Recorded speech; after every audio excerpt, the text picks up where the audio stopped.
For the half square triangle blocks, what you're going to do is just grab your pile of scraps here, and you are just going to have some fun. I know this is going to be fun. So there's a couple different ways you can make your half square triangles, and I'm going to show you two ways, and then you can just kind of play with them. So I'm grabbing a few pieces here, trying to find some squares. So the first method I'm going to show you is just using 2 squares pieces of fabric. Now this still has its selvage on, and I'm not really loving that, so I'm gonna trim that a little bit. So what I'm going to do is kind of measure this that I've got, so it's 4.5, and I'm going to cut this one to 4.5. So now I have 2 squares that are equal in size, and they are right sides together. What I'm going to do now is stitch all the way around on all 4 sides. All right, so now I'm going to stitch all the way around on all 4 sides. I'm going to leave the needle in the down position, make sure I have a 1/4 inch.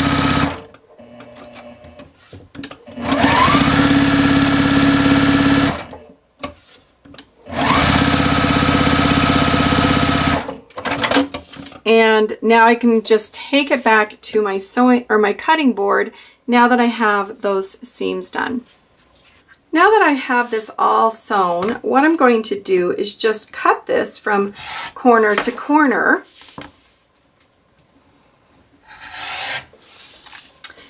And magically I have 4 half square triangles that are ready to go. So I do want to press these, and I'm going to press them to the dark side. But what I'm not going to do is square them up. I'm okay with a little bit of wonky edges or curves going here if I wanted to even. So I've got them all pressed. So as you notice, they are not squared up, which I am going to be okay with. So this is part of the improv, is that when you sew them together, they're going to be at weird angles, or you know, they're just not going to be equal or line up. So with these, you can either start sewing them together in a row, a line, or what you can do is just set them aside and use them as spacers for later. So whatever you decide will work.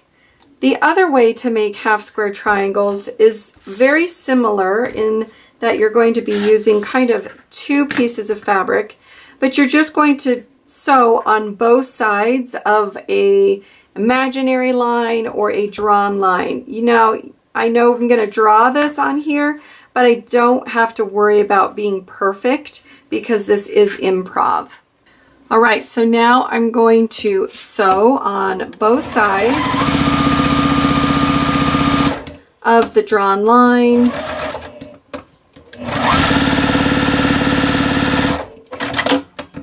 And then I can either cut this with scissors or with my rotary cutter. Doesn't matter either way. But now I have another half square triangle ready to go. So now I'm going to just press these. So press it to the dark fabric is the best. And as you can see, they are not equal. I've got, this one is really bowed out and has a fun shape, but I'm not going to worry about that. So when I end up sewing these together, what will happen is points will be cut off, or there might end up to be a little bit of a curve, and that's fine. We can sew those later or deal with them later after we sew them on. After you have a bunch of half square triangles sewn, you can just start playing around with the layout and fun designs, just depending on kind of what you want. A lot of these, the half square triangles, can be sewn in rows, and then they are used as spacers around our other blocks that we have finished. There's a lot of possibilities with the half square triangle. You have a couple different methods there. If you really want to have some fun, you could also start with a triangle shape. With the triangle shape, you would just cut maybe an oddball size or something like this, and then sew those two together.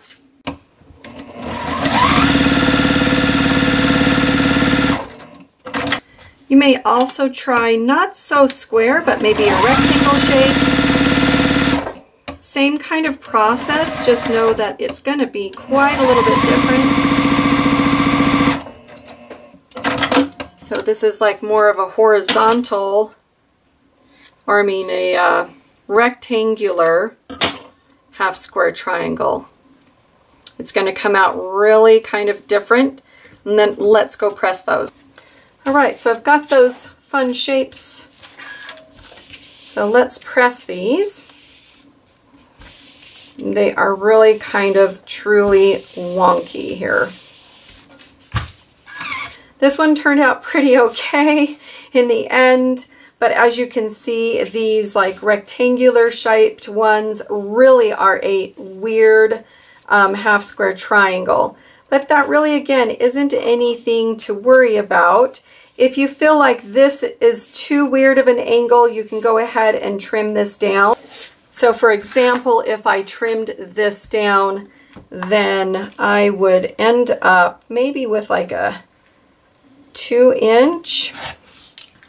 Again, this might be big enough I can save for another part of the quilt.